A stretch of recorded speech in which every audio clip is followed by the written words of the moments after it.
नमस्कार, मैं विपिन तोमर पुष्पांजलि टुडे न्यूज़ से। आज आपकी मुलाकात कराने जा रहे हैं खास शख्सियत जौरा विधानसभा क्षेत्र के उम्मीदवार भानु प्रताप सिंह जी से।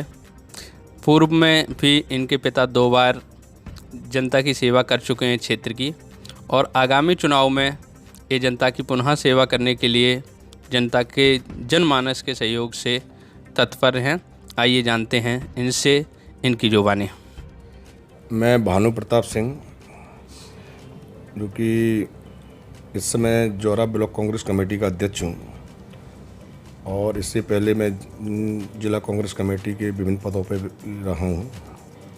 मेरे पिताजी 2 बार जौरा विधानसभा से विधायक रह चुके हैं। कोरोना जैसी महामारी में केंद्र और राज्य सरकार से क्या भूलें रहीं जिसकी वजह से आज इतनी अधिक मात्रा में पेशेंट्स बढ़ रहे हैं?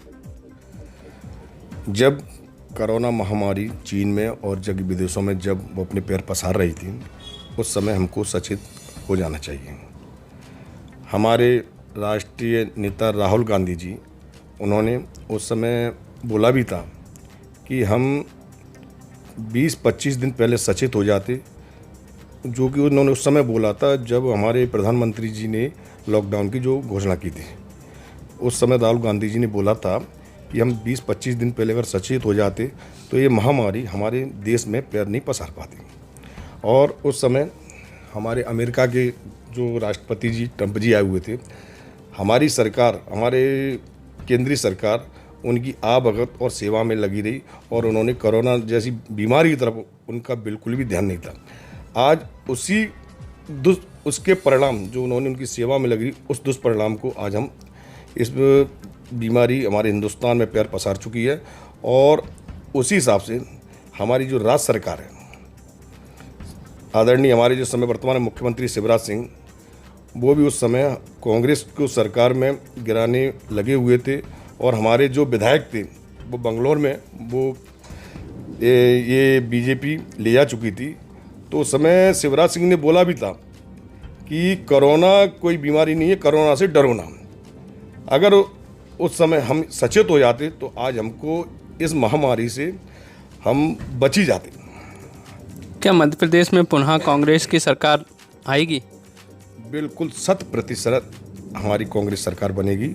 हमारे आदरणीय कमलनाथ जी मुख्यमंत्री की शपथ लेंगे, और बहुत ही जल्दी आने वाले 4 या 5 जब भी चुनाव होगा, हम उनको मुख्यमंत्री के रूप में कमलनाथ जी को मध्य प्रदेश में देखेंगे। क्या यदि आप अपनी विधानसभा में विधायक चुन के आते हैं तो छात्रों के लिए आपकी क्या योजनाएं रहेंगी? मैं आपको एक बात बता दूं, एजुकेशन के मामले में मेरे पिताजी का शुरू से ही ध्यान था। जब वो एमएलए रहे उस समय उन्होंने, और वो संघर्ष करते रहे, उन्होंने जब सोचा कि हमारे उस कैलारा जौरा विधानसभा पिछड़ा एरिया है, अति पिछड़ा एरिया है। आज से करीब हम 25 साल पहले जाएं, 20 साल पहले जाएं, तो मुरैना ज़िले में अपना सबलगढ़ और जौरा में, जो कि जौरा विधानसभा और सबलगढ़ विधानसभा अलग है, सबलगढ़ और जौरा में 2 महाविद्यालय गवर्नमेंट के हुआ करते थे। कैलारस में कोई भी महाविद्यालय पढ़ने के लिए नहीं था। उसमें क्या है, गरीब जो बच्चे हैं उनको बड़ी आने जाने में परेशानी होती थी। खासकर जो हमारी बच्चियाँ हैं, जो कि एक बच्ची 2 घर संभालती है, एक अपना खुद का घर, एक शादी हो जाती दूसरा घर। अगर वो शिक्षित है तो दोनों घर बड़े आराम से संभाल सकती है। इसीलिए मेरे पिताजी ने सोचा कि इस कैलारस में एक महाविद्यालय होना चाहिए, और उन्होंने महाविद्यालय की स्थापना की थी। किसान भाइयों को भी आपसे काफ़ी उम्मीद है। आप अपने इस क्षेत्र में किसानों के लिए क्या विशेष करेंगे जिससे किसान खुशहाल हो सके? मैं आपको बता दूं, हम किसान परिवार से हैं। जैसे कि हमारी जो चंबल की विहड़ है, शिवपुर से लेके अपने भिंड तक, जिससे कि सरसों के लिए बहुत ही अच्छी ज़मीन है हमारे यहाँ। और जब 15 साल शिवराज सिंह बीजेपी की सरकार थी, उन्होंने उस विहड़ को, जो कि गरीब किसान उस पर अपनी खेती कर रहे थे, अपनी जीविका चला रहे थे, अपने बच्चों का पेट पाल रहे थे, उस समय शिवराज सिंह ने, पूंजीपति हैं, उनको वो ज़मीन लीज पे दी, और लीज काय के लिए दी थी उन्होंने कि बायोडीजल बनेगा। लेकिन हमारे यहाँ की जो ज़मीन है सरसों के लिए बहुत ही उपजाऊ है। उन जो पूंजीपतियों ने उस पर बायोडीजल न बनाते हुए सरसों की खेती चालू कर दी। मैं ये कहना चाहता हूँ, जब हमको मालूम पड़ा लोगों के जो कब्जे थे, जो पट्टे थे, जो उनकी ज़मीनें थी, जब गवर्नमेंट ने उनसे छिनाई तो हमने वो आंदोलन किया, कांग्रेस पार्टी ने आंदोलन किया, जिसमें मुख्य भूमिका मेरे पिताजी की रही थी। और हमने उन पूंजीपतियों को वहाँ से खदेड़ा और आज वो अपने खुशहाल हैं। और आने वाले समय में ऐसे अपने जो युवा भाई हैं जो पढ़ लिख रहे हैं, वो आजकल बारिश की भी कमी हो रही है, पानी की भी समस्या आ रही है, तो जैविक रूप में नई तकनीकी रूप में हम उनको बताएंगे, ऐसी योजना लाएंगे जिससे कि हम अपनी खेती किसानी कर सकें और चंबल में हमारे जो किसान हैं वो खुशहाल रह सकें। युवा वर्ग बड़ी मात्रा में हमारे विधानसभा से, हमारे ज़िले से दूर दराज राज्यों में जाता है रोज़गार के लिए। रोज़गार ना मिलने पर कोरोना जैसी महामारी में परेशान होता है। हमारे ही क्षेत्र में लोगों को रोज़गार मिले, उसके लिए आपकी क्या योजनाएं रहेंगी? मैं एक बात कहना चाह रहा हूँ, इस चीज़ से हम भी बहुत गुजरे हैं। हम ग्रामीण परिवेश के लोग हैं।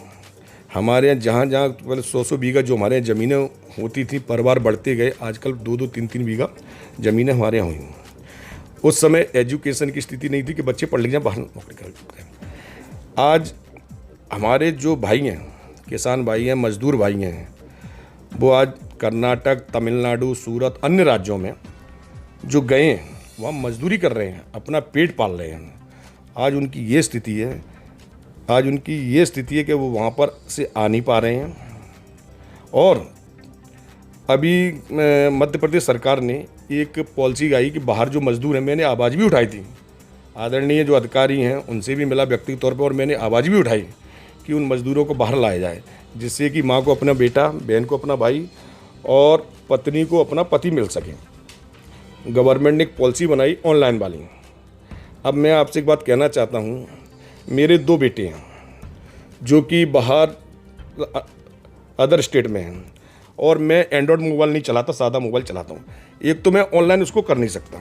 अगर जौरा, कैलार से मुरैना जाता हूँ तो पुलिस मेरे को अंदर शहर में घुसने नहीं देगी। ये सबसे विकट समस्या है। तो हमने आदरणीय प्रशासन को बताया कि आप सचिवों के माध्यम से आप उनका डाटा लें और आप अपने स्तर पर करके बाहर जो मजदूर हैं उनको बुलाएं। दूसरा ये कहना चाह रहा हूँ, भविष्य में ये जो हमने बहुत बड़ा सबक लिया है, बाहर जो मजदूर जाते हैं, ऐसी बीमारी आती फंस जाते हैं, अभी बहुत भी लोग फंसे हैं, तो उन युवाओं को, उन मजदूरों को रोजगार के साधन अपने घर में, अपने क्षेत्र में उपलब्ध हों, ऐसे हम काम करेंगे। जैसे कि हमारी एक शुगर फैक्ट्री हुआ करती थी, बहुत लोगों को रोजगार मिलते थे, आज वो बंद है। इस बाबत एक बहुत बड़ा ये कारण है कि हमारे जो मजदूर हैं वो बाहर गए हैं। सबसे पहले हम शुगर फैक्ट्री को चालू करेंगे। और आदरणीय हमारे मुख्यमंत्री कमलनाथ जी जो थे, आदरणीय हमारे सहकारिता मंत्री गोविंद सिंह ने शुगर फैक्ट्री को चालू करने के लिए आदेश भी दिए थे। जब तक क्या सरकार हमारी चलेगी, आगे जब सरकार आएगी तो फिर शुरू करेंगे। दूसरे कारण एक बात और बताना चाह रहा हूँ, जो लघु और कुटीर उद्योग हैं, जिससे कि घर पर उद्योग स्थापित हो, घर पर ही रोजगार हो, अगर ये स्थापित होगे तो लोगों को बाहर रोजगार के लिए नहीं जाना पड़ेगा। ऐसी व्यवस्था आने वाले समय में करें। और हमारी सरकार आई, भले ही जिसको भी कांग्रेस पार्टी टिकट दे, जो भी विधायक बने, हम सरकार के उनके माध्यम से सरकार पर दबाव बनाएंगे और ऐसे रोजगार के अवसर पैदा करने की कोशिश करेंगे। अंत में आप जो है ना, जौरा विधानसभा के सभी भाइयों को जो दूर गांवों में रह रहे हैं और उनके भाई बंधु फंसे हुए हैं कहीं, उनको क्या संदेश देना चाहेंगे? मैं आपके माध्यम से उनसे एक बात कहना चाहता हूं कि आप घबराएं नहीं। कांग्रेस पार्टी आपके साथ है, हम आपके साथ हैं। आपके भाई, आपके पति और आपके बेटे जो बाहर फंसे हुए हैं, बहुत जल्दी आपके यहाँ आएंगे। ऐसी व्यवस्था कर दी है। हम भी आदरणीय मुरैना ज़िले की जो कलेक्टर हैं उनसे हम संपर्क में हैं और उन्होंने हमको आश्वासन भी दिया है कि बहुत ही जल्दी हम बाहर जो मजदूर फंसे हुए हैं उनको लेके आ रहे हैं। दूसरा मैं ये कहना चाहता हूँ कि आप घर से ना निकलें। सरकार पे कोई व्यवस्था नहीं है। हम सुरक्षित हैं तो देश सुरक्षित है, जान है तो जहान है। दूसरा, अभी आपको मालूम है कि सरकार कहती है कि हम ये सुविधाएं दे रहे हैं इस महामारी से निपटने के लिए। मुरैना में 2 नर्सें पॉजिटिव आई हैं। उन्होंने आरोप लगाया है कि वो सीएमओ से और जो मेडिकल ऑफिसर है उनसे कहा भी था कि हम पे किट नहीं है, ये तमाम वो संसाधन नहीं है, उनकी व्यवस्था की जाए। उनकी बात आज तक नहीं सुनी है। जब वो सुरक्षित नहीं है तो मरीजों को वो कैसे सुरक्षित रखेंगे। दूसरा, मैं आपके माध्यम से जो ट्रेन से कटकर मजदूर जो हादसा हुआ है, मैं ईश्वर से प्रार्थना करता हूँ कि उनकी आत्मा को अपने चरणों में स्थान दे और जो उनके परिवार के लोग हैं उनको दुख सहने की शक्ति दे। धन्यवाद। ये थे भानु प्रताप सिंह जी। हमने जाना उनसे उनके कार्यशैली के बारे में। हिमांशु आर के साथ मैं विपिन तोमर। धन्यवाद।